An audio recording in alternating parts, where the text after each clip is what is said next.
Our GDP grew by 5.6% last year, ranking Kenya among the 27 fastest growing economies in the world. Our inflation figures have fallen from a high of 9 and 8 in May last year to 5% in April this year. It is instructive for the nation to know that for every 100 shillings we collect as taxes, we spend 61 shillings in debt service.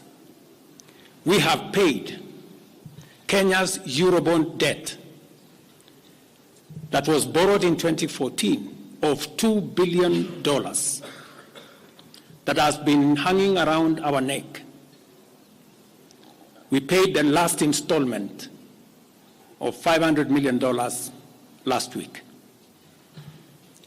Today, Kenya's debt burden is much less, more sustainable, and we are on course to redeem our country from the discomfort of debt and assert our sovereignty. Early this year, Treasury had proposed a budget of 4.18 trillion. I did direct that it be reduced by 200 billion to come down to 3.99 trillion.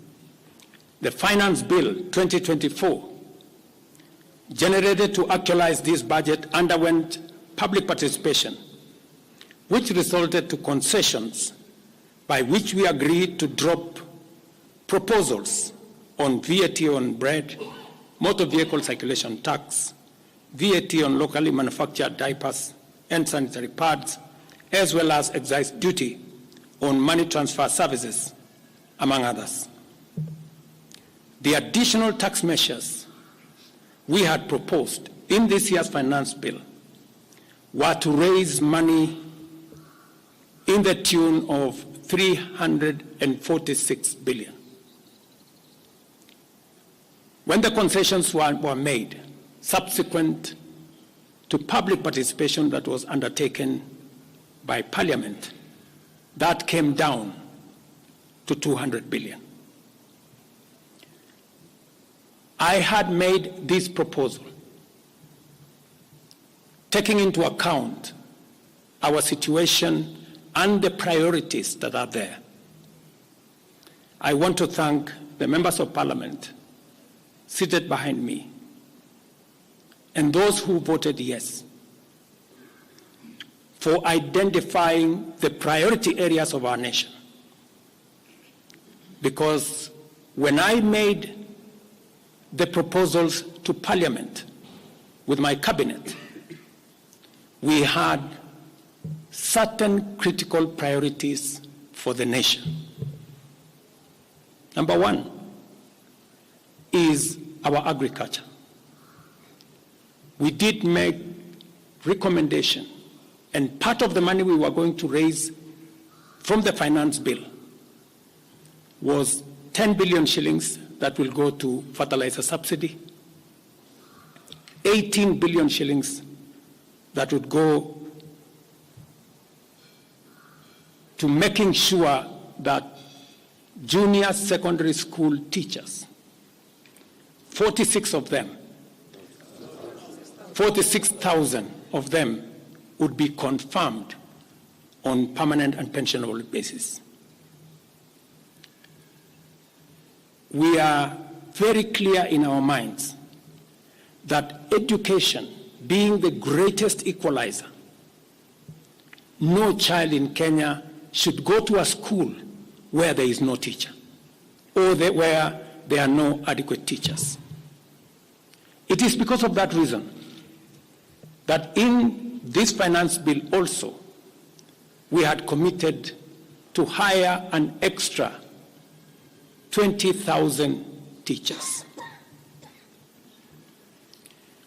We also had envisioned, because of the program of last mile connectivity to homes, especially in rural areas, we had committed 14.5 billion shillings, 50 million for every constituency for the last mile connectivity.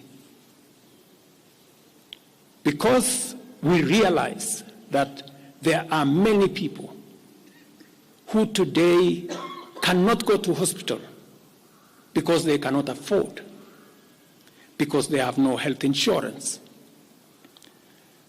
We had committed 6 billion shillings to operationalize our universal health coverage plan that would make it possible for every citizen to have a health insurance, those who cannot afford to be paid for by the government of Kenya, and to also operationalize the chronic illness fund that would make it possible for those who suffer from cancer, diabetes, hypertension, to be able to go to hospital, be treated, and go home without being asked for any money. We also had planned to put in money for our coffee farmers to retire the heavy debts that are bedeviling our coffee farmers. We also had allocated money for our sugarcane farmers to make sure that our sugarcane farmers get out of the debts that they're in. We had also committed to our milk farmers 2 billion shillings to make sure that every farmer is paid a minimum of 50 shillings per litre, to make sure that these farmers, very hard-working citizens of our nation, get a fair return for their hard work and for feeding our nation. And that is why I commend these members of parliament for agreeing with us that all the priority areas I have mentioned were the right priorities to be funded. And by so doing, they supported the proposal to incorporate also the views of the people. These members of parliament came back to us after they went to listen to the people of Kenya. And they came back and reduced the budget on their own by 146 billion shillings. Notwithstanding all these concessions, it has become evident that members of the public still insist on the need for us to make more concessions. And because I run a government, but I also lead people, and the people have spoken, I am grateful to all the members of the National Assembly who voted yesterday affirmatively for the Finance Bill 2024 as amended on the floor of the House to incorporate the views generated through public participation. And following the passage of the bill, the country witnessed widespread expression of dissatisfaction with the bill as passed, regrettably resulting in the loss of life, destruction of property, and desecration of constitutional institutions. On my own behalf, and on behalf of these members and many other Kenyans, I send my condolences to the families of those who lost their loved ones in this very unfortunate manner. Consequently, having reflected on the continuing conversation around the content of the Finance Bill 2024, and listening keenly to the people of Kenya who have said loudly that they want nothing to do with this Finance Bill 2024, I concede, and therefore I will not sign the 2024 finance bill, and it shall subsequently be withdrawn. And I have agreed with these members that that becomes our collective position.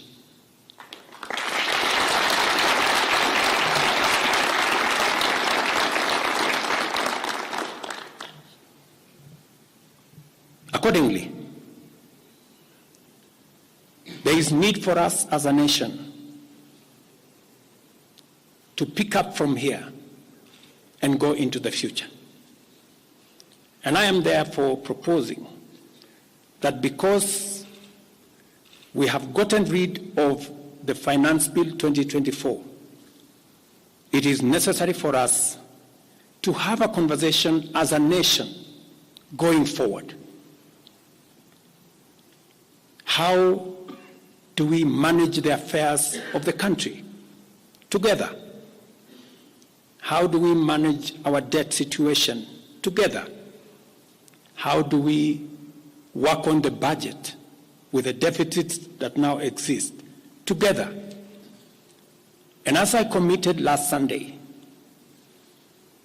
I will be proposing an engagement with the young people of our nation, our sons and daughters, for us to listen to them. As I said on Sunday, listen to their views, listen to their proposals, their ideas, their concerns, and what they think we should do better as we go forward. I am also recommending a multi-sectoral, bipartisan, multi-stakeholder engagement from civil society, religious organizations, professional bodies, for us as a nation to speak to the future of our country, again, together. And this will be on matters that are contained in the bill and matters that the people of Kenya have canvassed in the conversation that has been going on. In this regard as well, I am directing for immediate further austerity measures to reduce expenditure, starting with the office of the President, the entire presidency, and extending to the entire executive arm of government. Operational expenditure in the presidency be reduced to remove allocations for the confidential fort, reduce travel, hospitality, purchase of motor vehicles, renovations, and other expenditures. This will cover the entire presidency and also the executive arm of government. I also propose that equally, Parliament, the judiciary, and county governments, working with the National Treasury, also undertake budget cuts and austerity to ensure that we do live within our means, respecting the very loud message that is coming from the people of Kenya.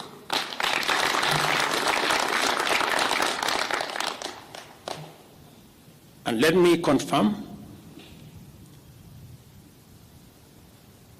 that I have discussed with many stakeholders. I will be meeting some of them shortly after this meeting on charting a way forward that makes sure that we carry the whole nation in this very important journey as we go into the future as a country.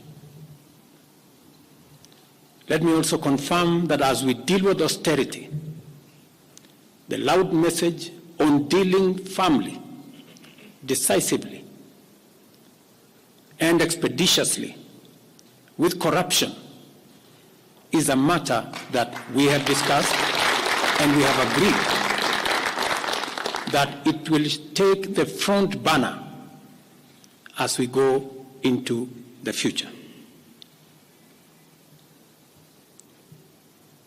We will continue to do this and carry out this very important conversation. And I want to remind us that we should proceed within the foundational principles upon which our nation is founded, namely constitutionalism, adherence to the rule of law, and respect for constitutional institutions. We must continue to operate within the parameters of the law. I thank you.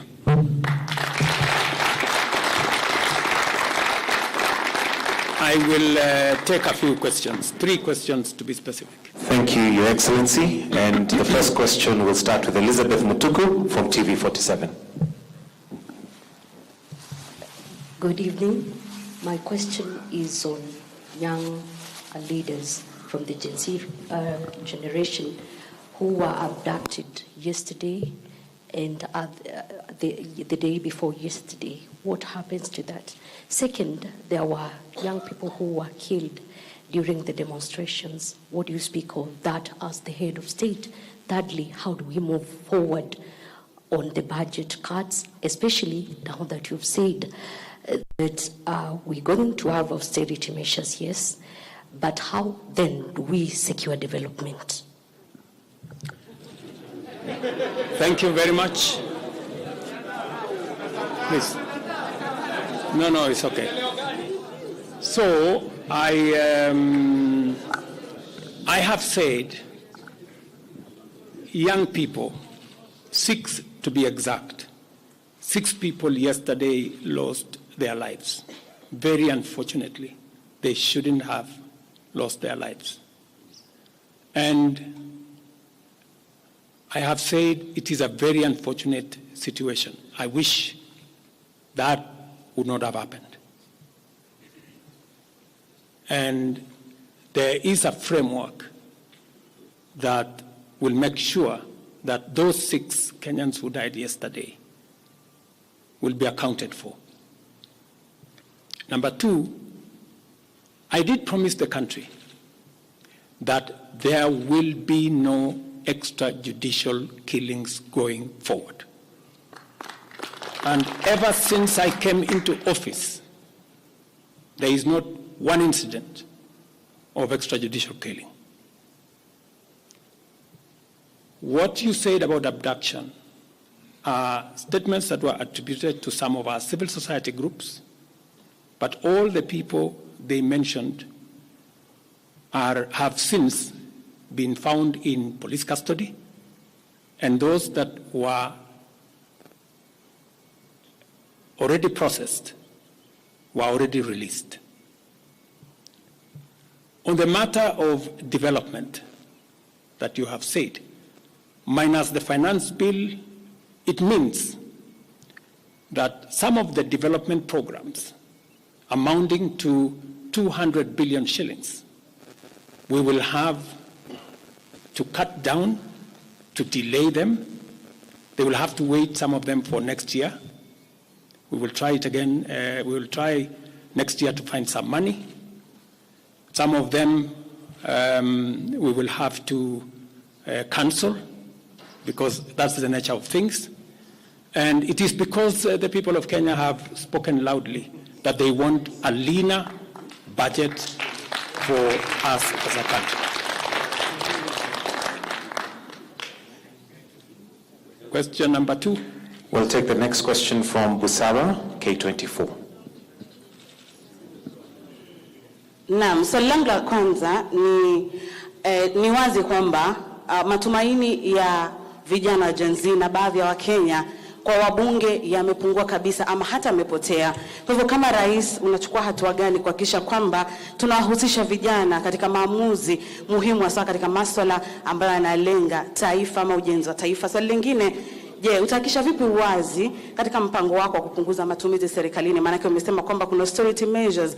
Je, kutakuwa na transparency? Na swali la mwisho, ningependa kujua kama pengine kutakuwa na fidia kwa wale ambao walifariki, au kwa familia kwa wale ambao walifariki hapo jana, na je, serikali itasimamia malipo ya wale ambao hospitalini hivi sasa wanapokea matibabu kutokana na majeraha waliopata hapo jana? Asante. Thank you very much. About 214 Kenyans were involved in various skirmishes, and many of them went to hospital. 95 of them were treated and released. Some of them, I think one is still in ICU, and others, I think 14, the minister is here, are still in hospital. But majority of them were treated and released yesterday. As I have told you, on those who lost their lives, there will be a mechanism of how they will be accounted for. On the young people whom you have said, how do we listen to them? Let me say the following. Number one, I did make a very clear, determined program to create opportunities for young people to work. It was in our manifesto. It is in my plan. As I talk to you, 3 of the programs are going on. The housing program today has 160,000 young people working as engineers, as architects, as quantity surveyors, plumbers, masons, carpenters, artisans, transporters, accountants. We have 160,000 young people working, because I did take the decision that if we don't deal with millions of young people out of school, out of college, who have certificates and they don't have jobs, they will soon become a very big challenge for us as a country, as we are witnessing at the moment. All the young people you see, they are looking for opportunity. They are looking for jobs.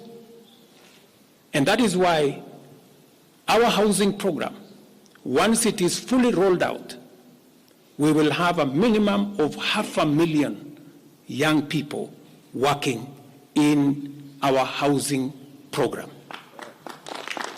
Number 2, I have been very clear on making sure that additional to our housing program is our digital infrastructure, the digital superhighway, the digital hubs, and the whole ecosystem of what we are doing in creating digital jobs.